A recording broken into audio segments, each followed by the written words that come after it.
مجھے کسی بچی نے لٹریچر سے بھیجا، پورا نہیں پڑھ پایا میں، کہ مولانا صاحب آپ آزادی کی باتیں کرتے ہیں، آزادی ایسے ہی مفہوم ہے، حقیقت نہیں ہے۔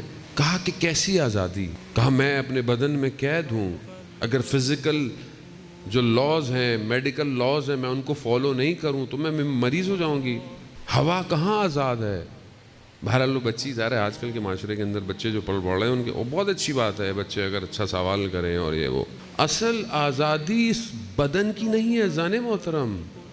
بدن ہو سکتا ہے 7 سال 14 سال قید ہو، نفس آزاد ہونا چاہیے، نفس آزاد ہو۔ کوئی آپ کے بدن کو قید کر لے، کوئی آپ کے چیزوں کو پکڑ لے، مگر کربلا کے واقعے کے بعد جن کو اسیر بنایا گیا وہ اسیر تھے۔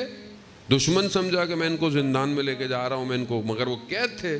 انہوں نے تو پوری دنیا کو آزاد کروایا ہے، قیامت تک کی یزیدیت کے نظام سے انہوں نے آزاد کرایا۔ وہ آزادی اسے کہتے ہیں۔ ہمارے پاس آزادی کی ڈیفینیشن نہیں ہے۔ ہم سمجھتے ہیں کہ آزادی کیا ہے، کہ کوئی قید نہ ہو، خاتون جو دل چاہے کرے، آج کی بچی جو دل چاہے کرے، جوان جو چاہے کرے۔ اسی آزادی کے شوق میں تو یہ ویسٹ جاتا ہے کہ وہاں کچھ بھی کر لو، سڑکوں پہ کچھ بھی کر لو۔ مولانا صاحب، ہم میں ظاہر دنیا میں مجلس پڑھنے جاتے ہیں، لوگوں کے ذہن میں کچھ اور ہے، ویسٹ جو جاتا ہے اسے پتہ چلتا ہے سنہری زندان ہے، سنہرا ہے لیکن زندان ہے، اڑ نہیں سکتے، پھنسے ہوئے ہو۔ لگتا ہے کہ آزادی ہے مگر کیا آزادی ہے؟ انسان تنزلی کی طرف ہے، انسان تباہی کی طرف ہے۔ غیرت نہیں ہے معاشرے میں، حریت نہیں ہے معاشرے میں، عزت نہیں ہے معاشرے میں، کچھ بھی تو نہیں ہے معاشرے کے اندر۔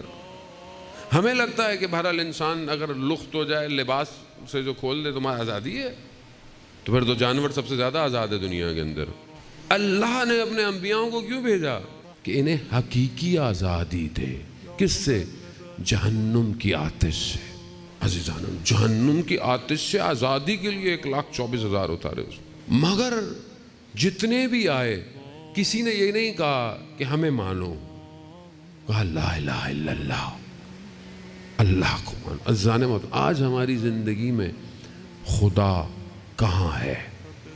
جو چیز انسان کو ولی الزمان تک لے کے جا سکتی معرفت ہے۔